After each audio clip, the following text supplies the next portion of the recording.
Hello everyone, आज मैं आपके लिए लेके आया हूँ एक नया मेथड जो कि बहुत इंटरेस्टिंग होने वाला है। और ये मेथड है जो 12th क्लास के बोर्ड एग्ज़ाम आ रहे हैं उसके लिए बहुत ज़्यादा इम्पोर्टेंट टॉपिक है। इस टॉपिक का नाम है नाइट्रिक अम्ल बनाने की औद्योगिक निर्माण विधि, या फिर हम इसे दूसरे नाम से जानते हैं ओस्टवाल्ड मेथड, या फिर हम कह सकते हैं ओस्टवाल्ड विधि।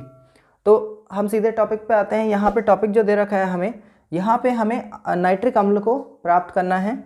और नाइट्रिक अम्ल बनाएंगे कैसे? यहाँ पे अमोनिया का 1 आयतन और एयर का 10 आयतन लिया जाता है। और यहाँ पे जो पहला चैम्बर दे रखा है हमें, कैटलिस्ट चैम्बर, जिसका नाम है उत्प्रेरक कक्ष।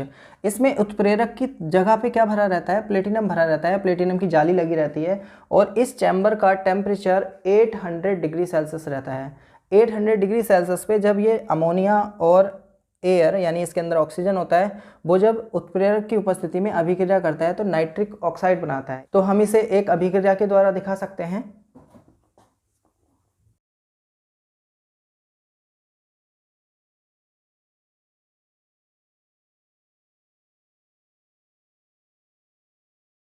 ये अभिक्रिया है 4NH3 + 5O2।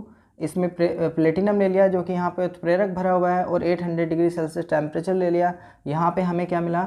नाइट्रिक ऑक्साइड और प्लस जल हमें मिला।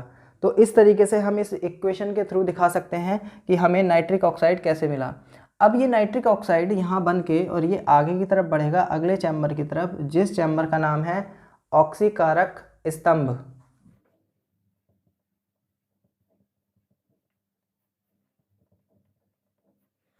इस ऑक्सीकारक स्तंभ में क्या होता है? यहाँ से आने वाला नाइट्रिक ऑक्साइड जब ऑक्सीजन के साथ रिएक्ट करता है तो नाइट्रोजन डाइऑक्साइड बना लेता है। और ये नाइट्रोजन डाइऑक्साइड जो बनता है ये इस चैम्बर में ऑक्सीडेशन के द्वारा बनता है। जब नाइट्रिक ऑक्साइड का ऑक्सीडेशन हो जाता है तो नाइट्रोजन डाइऑक्साइड मिला।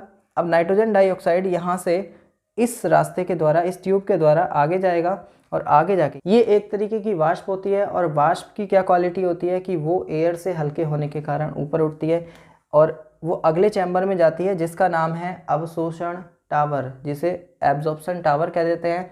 इस एब्जॉर्प्शन टावर में होता क्या है कि यहाँ पे क्वार्ट्ज के टुकड़े भरे रहते हैं और ऊपर से एक पाइप, एक फुहारे के द्वारा क्या होता है कि पानी गिरता रहता है और ये ठंडा पानी होता है। अब यहाँ से जो नाइट्रोजन डाइऑक्साइड की वाष्प ऊपर इन क्वार्ट्ज के टुकड़ों में बीच बीच में से होके जाएगी और ऊपर से पानी हो के आता है। तो वो पानी इस नाइट्रोजन डाइऑक्साइड के साथ रिएक्ट करके और नीचे की तरफ आ जाता है। वाष्प जब ठंडी होती है तो उसका कंडेंसेशन हो जाता है, और कंडेंसेशन मतलब संघनन, और संघनन होने के बाद वो वाष्प द्रव रूप में परिवर्तित होकर नीचे की तरफ आ जाती है, जो हमें पानी और किसके साथ?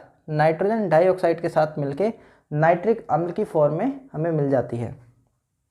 यहाँ पे जो नाइट्रिक अम्ल मिला है, इस नाइट्रिक अम्ल को हम एक अभिक्रिया के द्वारा दिखा सकते हैं। इस नाइट्रोजन डाइऑक्साइड और इस जल के द्वारा जो होने वाली अभिक्रिया है वो क्या होगी?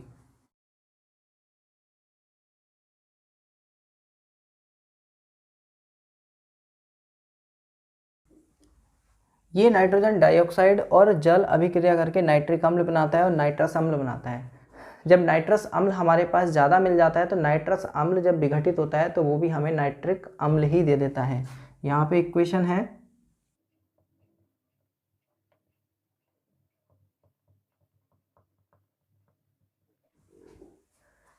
इस तरीके से हमें नाइट्रस अम्ल से भी क्या मिल जाता है? नाइट्रिक अम्ल। तो ये विधि हो गई हमारी नाइट्रिक अम्ल बनाने की। इस तरीके से हम इस लास्ट चैम्बर से नाइट्रिक अम्ल को प्राप्त कर लेते हैं। जो ऊपर दे रखा है यहाँ से जो वेस्टेज होता है वो सब निकलता रहता है, बाकी हमें यहाँ पे शुद्ध नाइट्रिक अम्ल मिल जाता है।